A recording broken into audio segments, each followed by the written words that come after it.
O capitalismo é um sistema de altos e baixos. Ele é frequentemente retratado como um motor de progresso e inovação. Mas essa é apenas uma parte da história. Ele promete prosperidade, mas entrega sofrimento. Para muitos, a realidade do capitalismo é uma luta constante para sobreviver. As crises não são anomalias, elas estão no DNA do sistema. Elas surgem repetidamente, como um ciclo inevitável de destruição e reconstrução. Da Grande Depressão à crise financeira de 2008, a história do capitalismo é marcada por destroços econômicos. O desemprego explode. Famílias perdem suas casas. Vidas são destruídas. E, no entanto, o sistema continua, aparentemente imune às suas próprias falhas. É preciso entender as raízes dessas crises.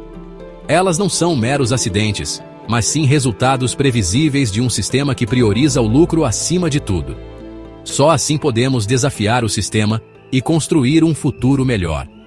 Um futuro onde a economia serve às pessoas, e não o contrário. Essas crises não são acidentes. Elas são sintomas de um sistema que está fundamentalmente desequilibrado. Elas são inerentes ao funcionamento do capitalismo. A busca incessante por lucro leva inevitavelmente a excessos e colapsos.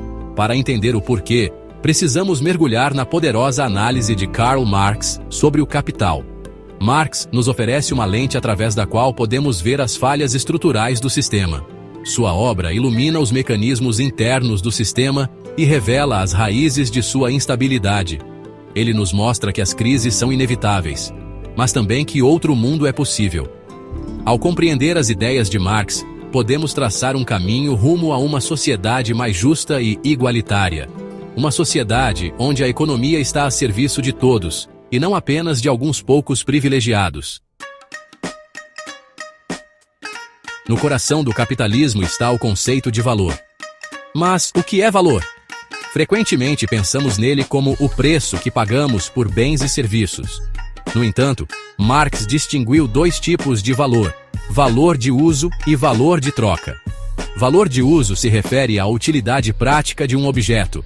Um martelo, por exemplo, tem valor de uso porque pode pregar pregos.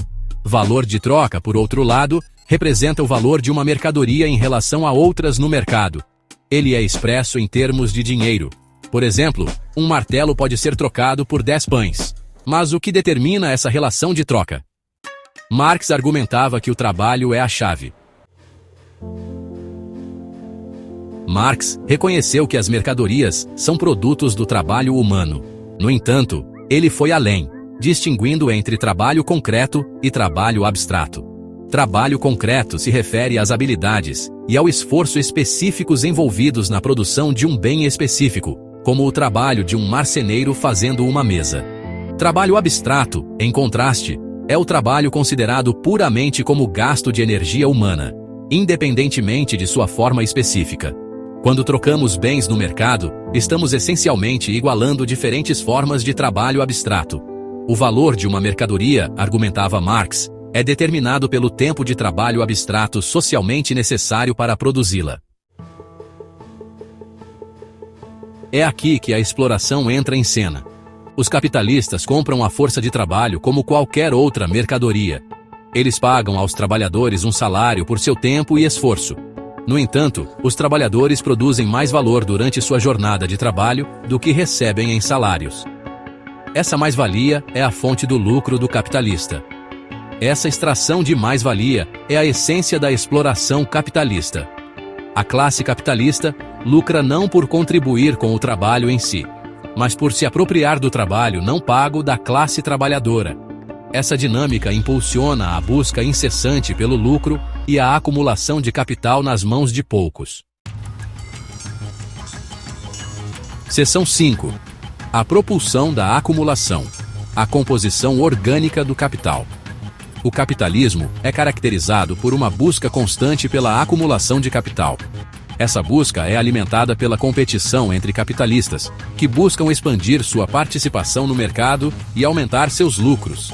Para isso, eles investem em novas tecnologias, máquinas e matérias-primas, o que Marx chamou de capital constante. No entanto, à medida que os capitalistas investem mais em capital constante, a proporção de trabalho vivo, o que Marx chamou de capital variável, no processo de produção tende a diminuir. Essa mudança na composição orgânica do capital tem implicações profundas para a estabilidade do sistema a longo prazo. Seção 6. A inevitabilidade das crises capitalistas. A tendência à queda da taxa de lucro é uma contradição central dentro do capitalismo. Esta tendência é impulsionada pela necessidade incessante dos capitalistas de aumentar a produtividade e reduzir custos.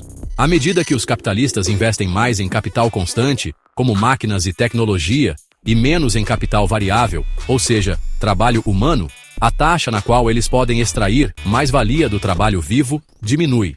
Isso significa que, embora a produção possa aumentar, a proporção de lucro em relação ao investimento total tende a cair. Isso cria uma pressão para baixo sobre os lucros, levando a crises econômicas. Essas crises são caracterizadas por quedas acentuadas nos mercados financeiros, falências empresariais e aumento do desemprego.